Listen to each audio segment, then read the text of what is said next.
സമ്മേളനം വളരെ പ്രധാനപ്പെട്ട ഉദ്ഘാടന പ്രസംഗമാണ് ആദ്യത്തെ ഭാഗമായിട്ടുള്ള കാര്യം. സമ്മേളനത്തിൽ പ്രകാശ് കാരാട്ടിന് പുറമെ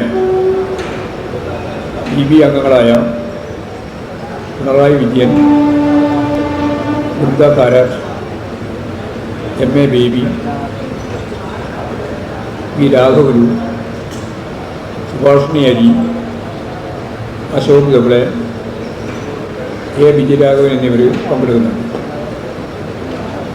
കേന്ദ്ര സെക്രട്ടേറിയറ്റ് അംഗം സഖാവ് ബിജു കൃഷ്ണൻ, മുതിർന്ന നേതാവ് സഖാവ് SRP,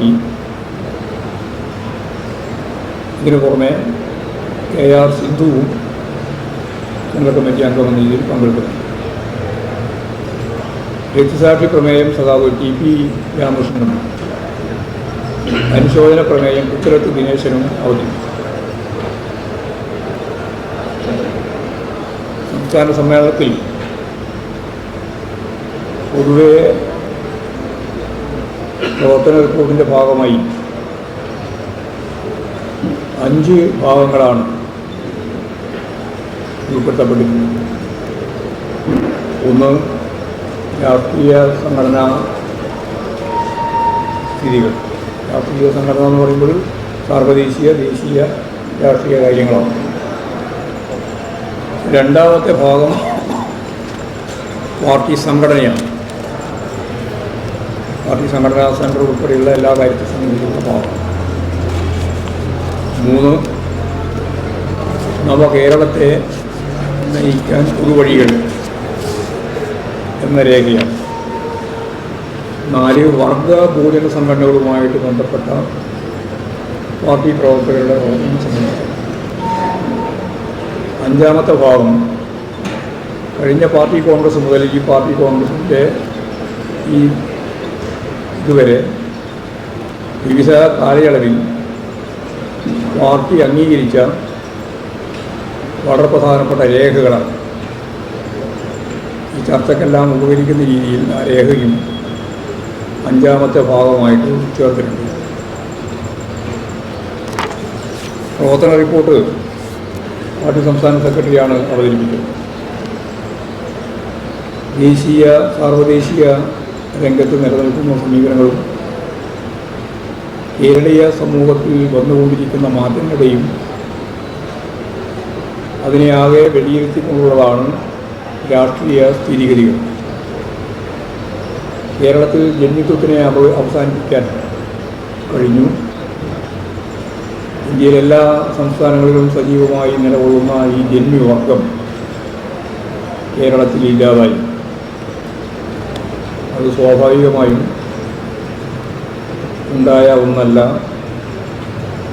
ഇടതുപക്ഷത്തിൻ്റെ, പ്രത്യേകിച്ച് കമ്മ്യൂണിസ്റ്റ് പാർട്ടിയുടെ ഫലപ്രദമായ രാഷ്ട്രീയ സംഘടനാ ഇടപെടലിലൂടെയാണ്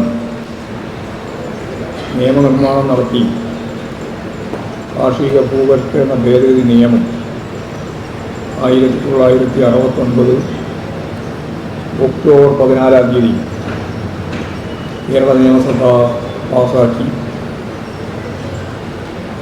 ആ പാസാക്കിയ നിയമം പിന്നീട് അധികാരത്തിൽ വന്ന ഗവൺമെൻറ് നടപ്പിലാക്കാതിരിക്കുന്നുവെന്ന് വന്നപ്പോൾ പാർലമെൻറ്റേതര മാർഗം ജനകീയ സമരത്തിലൂടെ 1970 ജനുവരി മാസം 1-ാം തീയതി മുതൽ ആ നിയമം പ്രാവർത്തികമാക്കുമെന്ന് പ്രഖ്യാപിച്ച് നടത്തിയ ഐതിഹാസിക പോരാട്ടത്തിലൂടെയാണ് 5 സെൻറ്റ് മുതൽ 15 ഏക്കർ വരെ ഭൂമി കുടികിടപ്പുകാർക്കും കുടിയാന്മാർക്കും കൃഷിക്കാർക്കും നേടാൻ സാധിക്കും. ഇപ്പോൾ കേരളത്തിൽ ഇന്ത്യയിലെല്ലാ മേഖലയിലുമുള്ള ഈ വർഗം തന്നെ ഇല്ലാതായി എന്നുള്ളതാണ് വളരെ പ്രധാനപ്പെട്ട ഒരു കാര്യം. ഇപ്പോൾ കേരളത്തിൻ്റെ ജന്മിത്വം അവസാനിപ്പിക്കാൻ കഴിഞ്ഞു എന്ന് പറയുന്നതോടുകൂടി ഇതിൻ്റെ തുടർച്ചയായി ഉണ്ടാകുന്ന ഏറ്റവും പ്രധാനപ്പെട്ട ഒരു കാര്യം കേരളത്തിൽ ജനാധിപത്യ വിപ്ലവവുമായിട്ട് ബന്ധപ്പെട്ട് ജന്മിത്വം അവസാനിപ്പിക്കുന്നതിലൂടെ രൂപപ്പെട്ടു വരുന്ന ആശയങ്ങൾ അത് സൂക്ഷ്മാംശത്തിൽ പരിശോധിക്കേണ്ടതാണ്. ഒരു ഇടത്തരം വിഭാഗം കേരളത്തിൽ സജീവമായി വളർന്നു വന്നിട്ടുണ്ട്. ഗ്രാമ നഗരങ്ങൾ തമ്മിലുള്ള അന്തരം കേരളത്തെ സംബന്ധിച്ചിടത്തോളം കുറയുകയാണ്. നഗരവൽക്കരണം ശക്തി പ്രാപിക്കുന്ന നിലയാണ് ഉള്ളത്. ഈ സാമൂഹ്യ വികാസത്തെ എല്ലാം മനസ്സിലാക്കി വേണം കമ്മ്യൂണിസ്റ്റ് പാർട്ടിക്ക് കേരളത്തിലെ സംഘടനാ രാഷ്ട്രീയ പ്രവർത്തനം നടത്താൻ.